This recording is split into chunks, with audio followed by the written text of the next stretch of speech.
8 August কোনো দিবস পালিত হচ্ছে না, 5 আগস্ট পালিত হবে গণ অভ্যুত্থান দিবস বলে নিজের ভেরিফাইড পেজে পোস্টে জানিয়েছেন প্রধান উপদেষ্টার প্রেস সচিব শফিকুল আলম।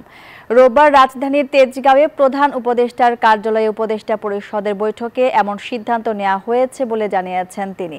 এছাড়া 16 জুলাই শহীদ দিবস পালনের সিদ্ধান্ত নিয়েছে উপদেষ্টা পরিষদ। এর আগে গত বুধবার 8 আগস্ট নতুন বাংলাদেশ দিবস, 16 জুলাই শহীদ আবু সাইদ দিবস ঘোষণা করে মন্ত্রিপরিষদ বিভাগ থেকে আলাদা পরিপত্র জারি করা হয়েছিল।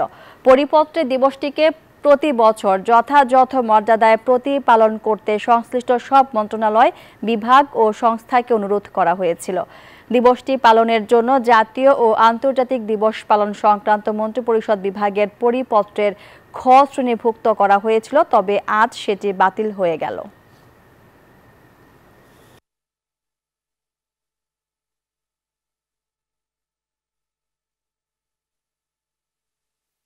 বান্ডেল থাকলে প্রতি সেনমানিতে টাকা বাঁচবে। বিকাশ সেনমানি বান্ডেল কিনে জিতুন প্রতি লেনদেনে।